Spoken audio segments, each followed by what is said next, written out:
constate une chose. C'était pas prévu. C'est qu'aujourd'hui, tout ce qui est ouvrier, employé, retraité, ne peut plus se payer la ville. Et vit de plus en plus dans les campagnes. Ce que nous avons constaté partout. Il faudrait donc rattacher la ruralité au ministère de la ville.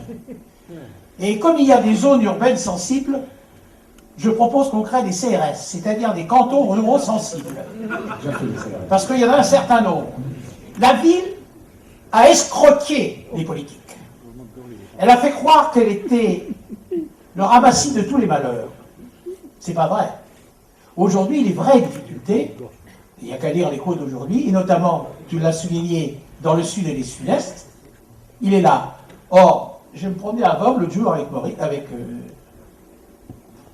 Marc, et c'est un canton exemplaire. 200 terrains à bâtir, 150 déjà vendus, petites zones d'activité où viennent s'implanter des TPE, des PME. C'est-à-dire qu'aujourd'hui, l'entreprise, elle vient là où elle a des chances de trouver du personnel. De trouver du personnel. Et où le trouve-t-elle aujourd'hui quand elle cherche des employés ou des ouvriers? Elle les trouve dans le milieu rural, proche des villes. Proche des villes. Autrement dit, tout le travail qu'a fait le Conseil général, il faut s'en féliciter. Il va payer. Tu as parlé, Gérard, de l'élévation du niveau. Je le constate dans mon propre collège, qui était sûrement un des trois pires du département. Regardez, j'en sors. Bon. Il ne faut pas être pessimiste en ce qui concerne l'Eure-et-Loir. Cela dit, le seul ministre qui peut comprendre ce problème, c'est toi, Maurice. Il faut que le président de la République comprenne que la ruralité et la ville, aujourd'hui, sont indissociables. Les bobos sont dans les villes.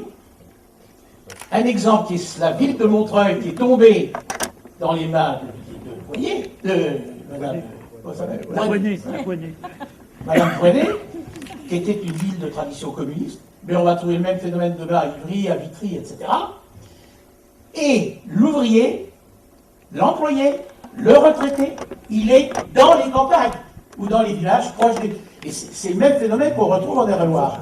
C'est pour ça que la politique de mener ces petites zones d'activité, c'est une politique qui paye à terme.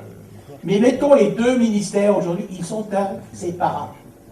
Et alors arrêtons d'arroser la glande pleureuse qui est M. Dillin, avec son chaouche, M. Lemoine, hein, ils sont tous les deux sous la direction de M. Bartolone, qui nous fait croire que la Seine-Saint-Denis, c'est pire que la Corrèze, c'est vous dire, alors que c'est un des départements les plus riches de France.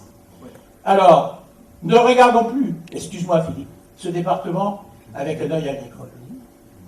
Regardons-le, et le président l'a dit tout à l'heure, avec l'idée du très haut débit. Le président a proposé à nos gens de retrouver une idée géniale. C'est-à-dire commencer le très haut débit dans les campagnes. À partir de là, monsieur le préfet, nous aurons des perspectives. Pour l'enseignement, pour la médecine, pour le travail à distance. Donc il faut soutenir cette idée du président.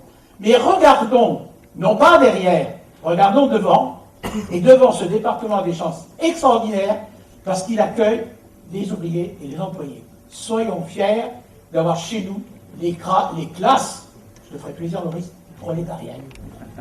Alors mon cher Maurice Leroy,